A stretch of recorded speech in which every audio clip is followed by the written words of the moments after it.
ওং নমঃ শ্রী যতিরাজায় বিবেকানন্দসুরয় সচ্চিৎসুখস্বরূপায় স্বামিনে তাপহারিণে।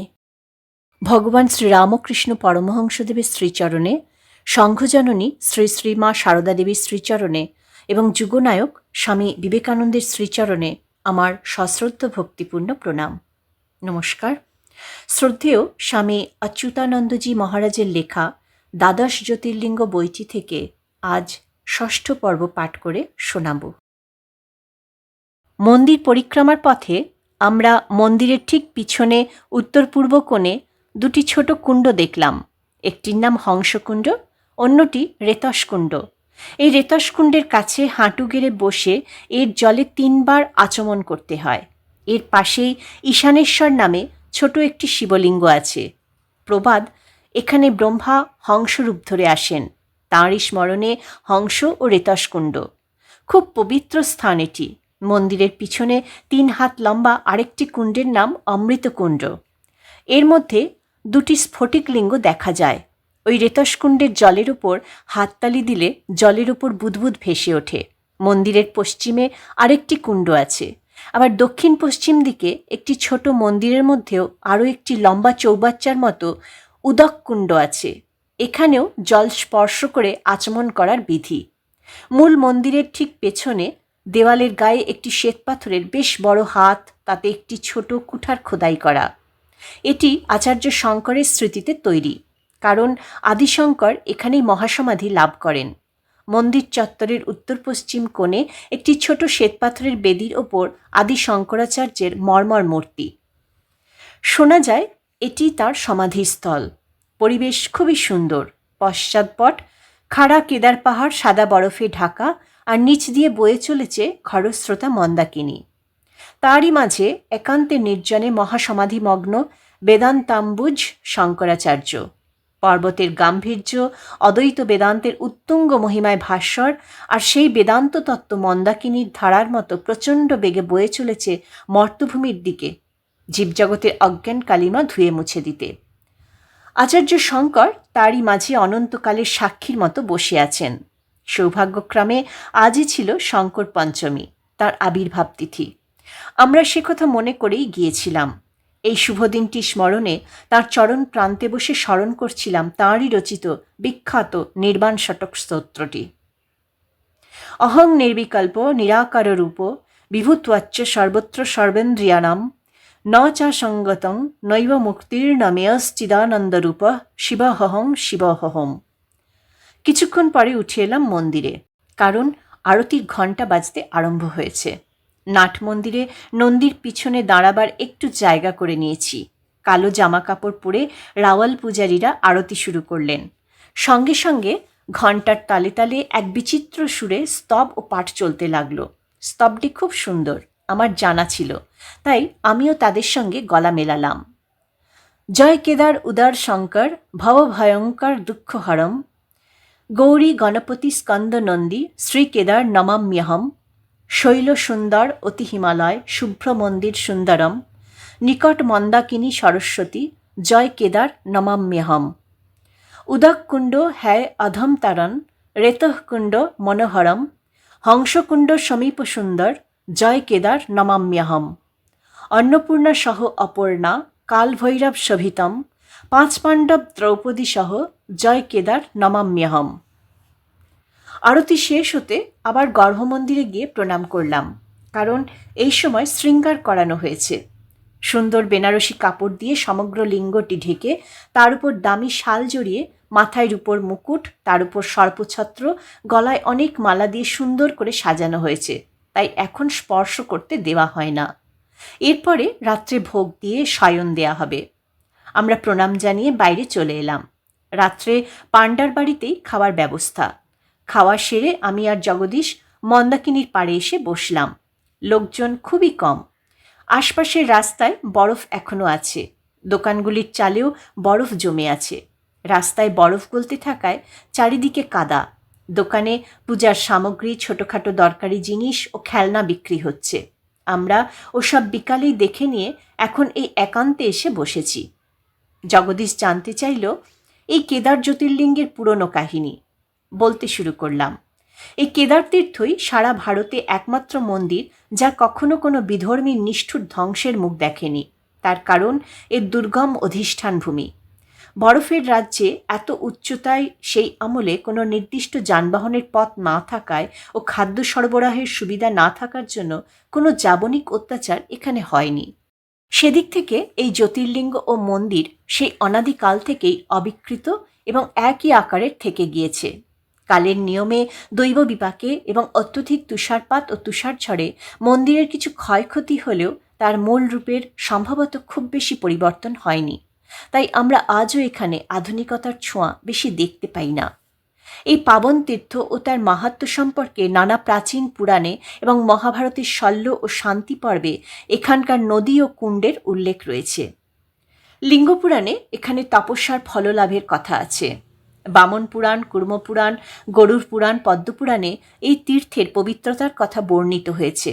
কেদার তীর্থ নামকরণ সম্পর্কে ব্রহ্মবৈবর্ত পুরাণে আছে। সত্যযুগে কেদার নামে এক রাজা সপ্তদ্বীপে রাজত্ব করতেন। তিনি বৃদ্ধ বয়সে নিজের রাজ্যভার পুত্রকে দিয়ে হিমালয়ের এই দুর্গম অঞ্চলে বানপ্রস্থ অবলম্বন করে তপস্যায় দেহত্যাগ করেন। তার নাম থেকেই এই অঞ্চলের নাম কেদারখণ্ড। বিশেষ করে স্কন্দপুরাণের কেদারখণ্ড, শিবপুরাণ ও মহাভারতে এই পবিত্র তীর্থের উদ্ভবের কথা লেখা আছে। প্রধানত কেদারের আবির্ভাব নিয়ে দুটি মত সেখানে আছে। প্রথমটি হচ্ছে, সত্যযুগে ভগবান নারায়ণ লোককল্যাণের জন্য কেদারবদ্রী ক্ষেত্রে দুটি রূপ ধরে কঠিন তপস্যা করেছিলেন। তাদের বলা হয় নর ও নারায়ণ ঋষি। তপস্তপ্যতি নিত্যং বৈ লোকানাম হিতকাম্যয়া তত্র কেদার সাজ্যকং বৈ শৃঙ্গং হিম সমুদ্ভবম। তারা সেখানে শিবের ধ্যানে দীর্ঘদিন মগ্ন থেকে জগতের কল্যাণের জন্য তার কাছে প্রার্থনা করতে লাগলেন। যথাকালে তাঁদের পূজা প্রার্থনা ও কঠোর তপস্যায় প্রসন্ন হয়ে কৈলাসপতি মহাদেব সেখানে আবির্ভূত হয়ে তাঁদের বললেন, কিং কার্যাং বিদ্যতে লোকে ভবতঃ তপসঃ ফলম অব্যাপ্তম কাশৌ শ্রেষ্ঠৌ চ কিং কার্যাং ভবতঃ পুনঃ। তোমরা দুইজন দেবতার অবতার, ঋষি শ্রেষ্ঠ, তোমরা তো পূর্ণ কাম, তোমাদের তো পাওয়ার কিছু বাকি নেই, তবুও তোমরা কেন আমার জন্য এই উগ্র তপস্যা করছো? তাঁর এই কথা শুনে নারায়ণ ঋষি বললেন, যদি আমাদের প্রতি প্রসন্ন হয়ে থাকেন তাহলে স্থিরতাং সেন রূপেণ পূজার্থাং শঙ্কর স্বয়ং। জগতের জীবকে আনন্দ দান করতে, তাদের পূজা গ্রহণ করতে এই দেবভূমি হিমালয় আপনি নিজ মূর্তিতে নিত্য বিরাজ করুন। এই কথায় প্রসন্ন হয়ে আশুতোষ শঙ্কর বললেন, কেদারে হিমসজ্ঞকে স্বয়ঞ্চ শঙ্করস্তস্থৌ জ্যোতিরূপী মহেশ্বর। জ্যোতির্ময় রূপ ধরে কেদার নাম নিয়ে মহাদেব সেখানে বিরাজ করতে লাগলেন। আর সেই জ্যোতির্লিঙ্গ দর্শনে সকলের মুক্তির পথ অনাবৃত হল। দৃষ্টারূপং নরশৈব তথা নারায়ণস্য চ কেদারেশ্বর নামনাশ্চ মুক্তিভাজি না সংশয়। ওই দুই ঋষির নামানুসারে বদ্রিকাশ্রমে দুটি পাহাড়ের নাম নর ও নারায়ণ। দ্বিতীয় কাহিনীটি হল, মহাভারতের কুরুক্ষেত্র যুদ্ধের পর পঞ্চপাণ্ডবের বড় ভাই ধর্মরাজ যুধিষ্ঠিরের মনে দারুণ নির্বেদ এলো। কিছুকাল রাজ্য চালানোর পরে তাঁর মনে হলো, এত সব আত্মীয় বন্ধু গুরুজনদের যুদ্ধে হত্যা করে মহাপাপ হয়েছে। অশ্বমেধ যজ্ঞাদিতেও তার আত্যন্তিক মানসিক শান্তি হচ্ছিল না। পাপস্খলন হয়েছে বলেও মনে হচ্ছিল না। তিনি তখন ব্যাসদেবকে স্মরণ করেন। ব্যাসদেব সেখানে আবির্ভূত হয়ে সব শুনে বললেন, তোমাদের এই গোত্রহত্যা পাপের অন্য কোনো প্রায়শ্চিত্ত নেই। একমাত্র কেদার তীর্থে গিয়ে তপস্যা দ্বারা কপালমোচন দেবাদিদেব মহাদেবের কৃপালাভই তোমাদের শান্তি লাভের একমাত্র উপায়। তোমরা সেখানেই যাও। পঞ্চপাণ্ডব রাজ্যপাট অভিমন্যুপুত্র পরীক্ষিতকে দিয়ে দ্রৌপদী সহ মহাপ্রস্থানের পথে যাত্রা করেন। হরিদ্বার থেকে আরম্ভ করে 50 যোজন লম্বা ও 30 যোজন চওড়া যে স্বর্গদ্বারের রাস্তা তাকে বলে কেদারমণ্ডল। পঞ্চপাণ্ডব তপস্বীর বেশে এই কেদারমণ্ডলে এসে খুঁজতে থাকেন কোথায় কেদারেশ্বর মহাদেব আছেন।